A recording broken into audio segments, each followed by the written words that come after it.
Let's take you back to Kagiso now, and we continue with our coverage of the situation there.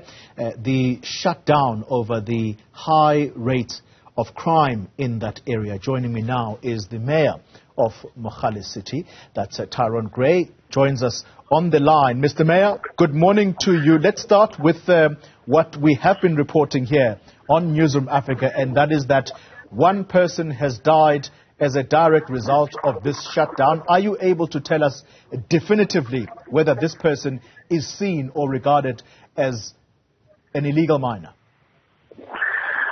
Thank you and good morning to you.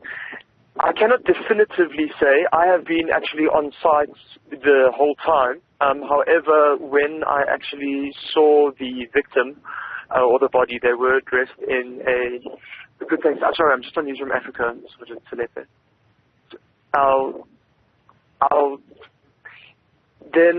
Sorry, sir, I was just interrupted by SAPS.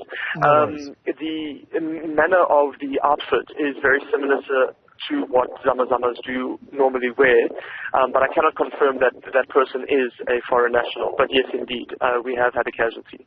Yeah, and the police, interesting that you're being interrupted by the South African Police Service. Why did it take them so long to deploy to some of these hotspots in Mogale City? There was discoordination between the organizers of the shutdown. Given that this has been a problem for the better part of the last decade, it is rather curious that no jock file was opened, or normally you have a steering security meeting beforehand and give adequate notice of where the points will be so that public safety can be aware as well as SAPS can correctly mobilize. I think I did hear earlier my colleague Malungelo Boy, who says he spoke to you.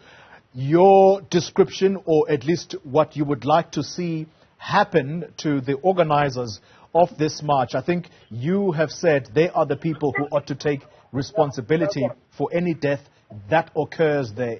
Is that the correct understanding? Well, the interesting thing is I had to go intervene and save a person's life. I got a cut on my hand as well. So we prepared to plead for the community. However, those same organizers are absent in their presence and choose to, watch the events from Facebook or wherever else it is. Yeah. Mr. Mayor, I'm not going to keep you for long because the line to you is a bit patchy. I understand you are on the ground trying to put a handle or get a handle on this situation. But a difficult question is going to come, and it is this.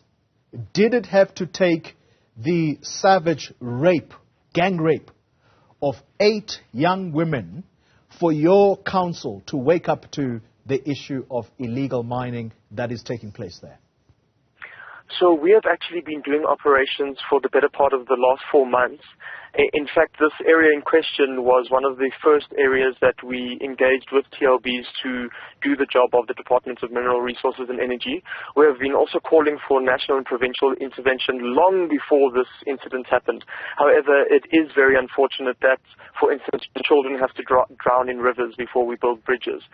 So while it is a terrible and tragic event, it has mobilized resources from national and provincial levels. You mentioned the Department of Mineral Resources. What has been the stance of that department, as you say, that you have consulted and have been consulting them around the issue of illegal mining? What has been their response, but perhaps more importantly, their action?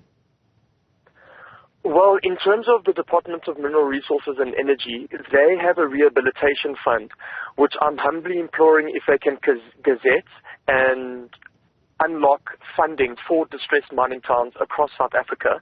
There's no reason why those funds should just simply sit in an account. We need to utilize it, we need to rehabilitate the areas, and we need to safeguard our communities to prevent illicit mining and the criminality that comes with it. So far yet, I haven't gotten a promulgated gazette whereby they unlock additional funding to the council so that we can pass an adjustment budget and accommodate for it.